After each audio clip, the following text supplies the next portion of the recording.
Thank you very much, Mr. Chairman. Thanks to all of the witnesses for being here. Mr. Nunes-Neto, if I could just start with you. You are the Acting Assistant Secretary for Border and Immigration Policy at DHS. Is that right? That is right, Senator.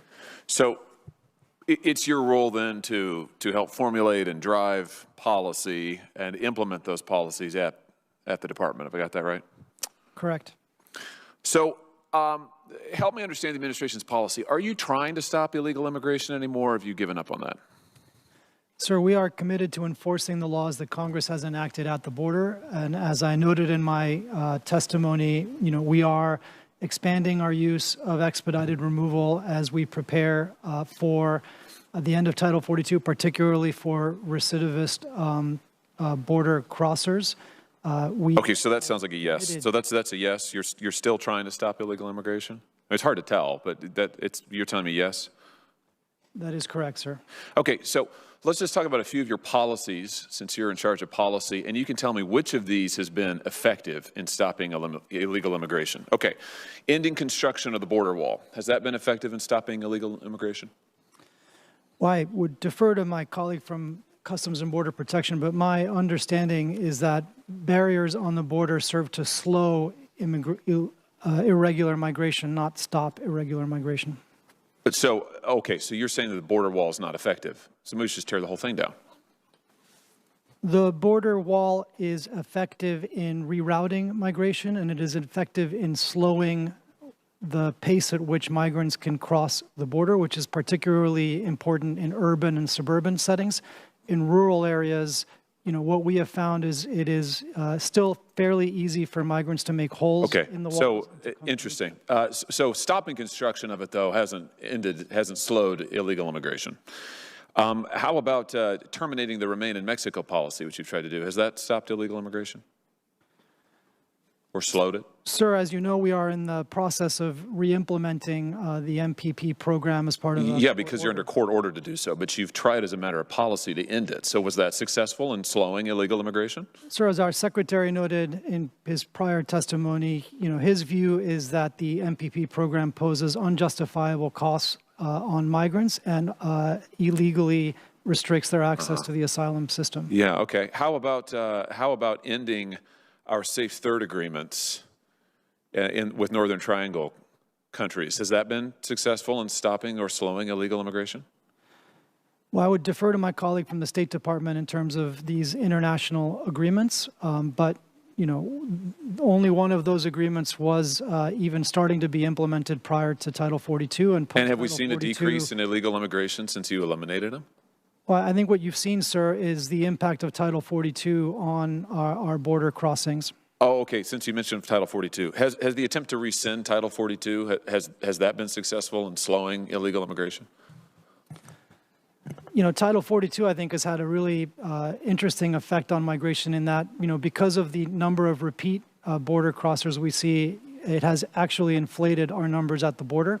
I think what you're saying that the Title II restrictions have increased illegal immigration? Are you saying that the Title 42 restrictions have increased illegal immigration? Is that your testimony? I think that the data is clear that Senator Johnson showed earlier that once Title 42 restrictions were put in place, we've seen an actual increase in migration from Mexico in particular, and that's because of the lack of consequences. So eliminating it will then, you think, decrease the amount of illegal immigration?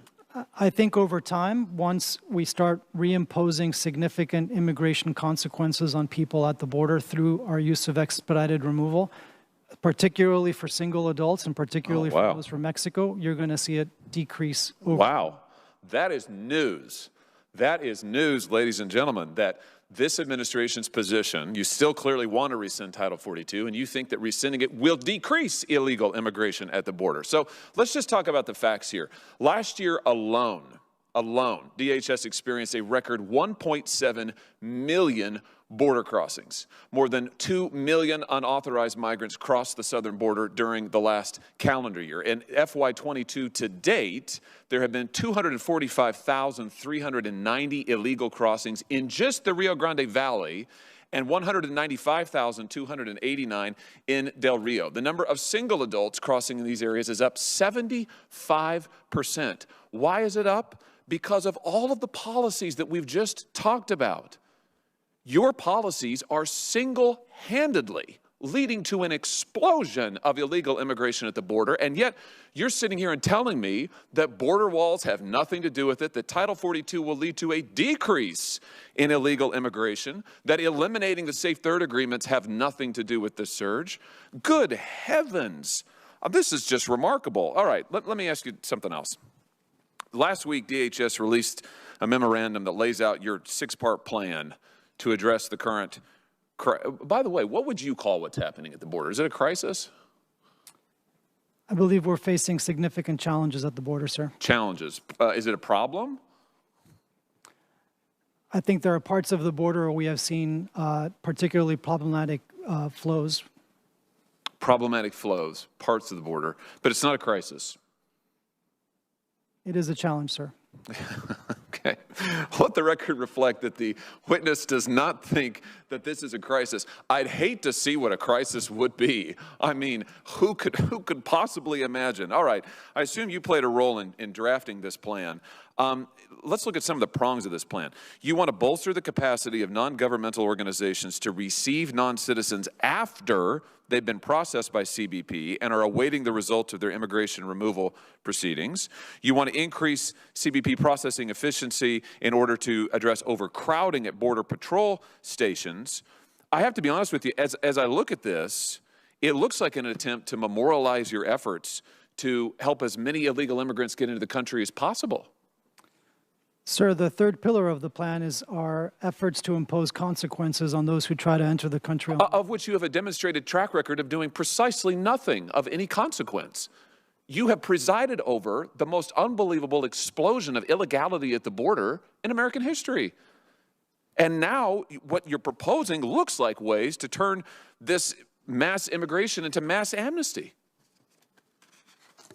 Sir, with all due respect, I think that Title 42 is not an immigration measure. It is a public health authority. Well, you just told us a minute ago that we're throwing it would decrease illegal immigration. Look, with all due respect, nothing you have said here is remotely credible. If you think that withdrawing Title 42 will decrease illegal immigration, I mean, I invite you to have that discussion with the members of this committee, maybe particularly on the Democrat side. I think they'd be fascinated to hear that. I mean, believe me, I'll help them. I'm happy to talk about your testimony today. I'll be telling everybody about it. But you have single-handedly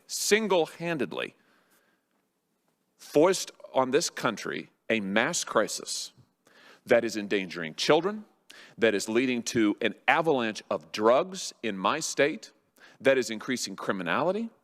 And for you to sit here and tell me that eliminating Title 42 is a solution and that nothing you have done has had any consequence and that border walls aren't effective and that third safe agreements aren't effective and Remain in Mexico isn't effective, frankly, sir, you have no credibility whatsoever, and neither does the administration that you work for. What you do have, though, is responsibility for everything that's happening at the border.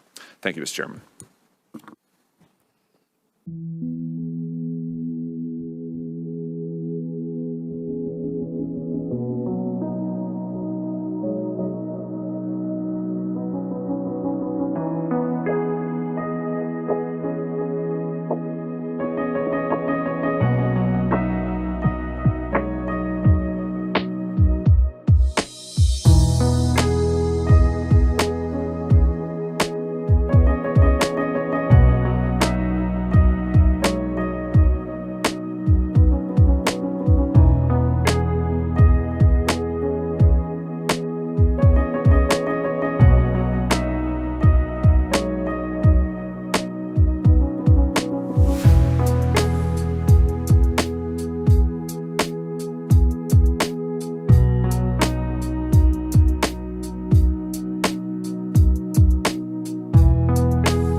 and meant it.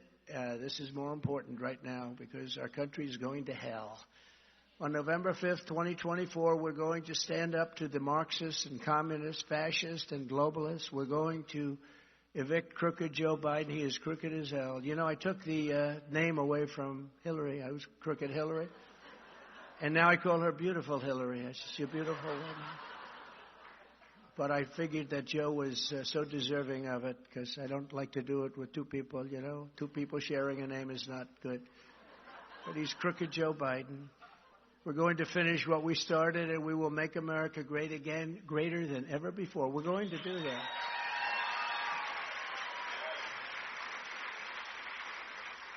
All of us here today are on a mission to liberate our nation from a corrupt Washington swamp that's destroying America for their own power. That's what they want, I guess, power and profit and personal gain. There's no better example than the most corrupt president in the history of our country, Joe Biden. He's the most corrupt president we've ever had. You see what's going on. And the fake news doesn't want to report it. They don't put it in the papers. This is 10 times bigger, 100 times. No, this is 100 times bigger than Watergate. And they don't want to report it for whatever reason. That's why they have no credibility at all.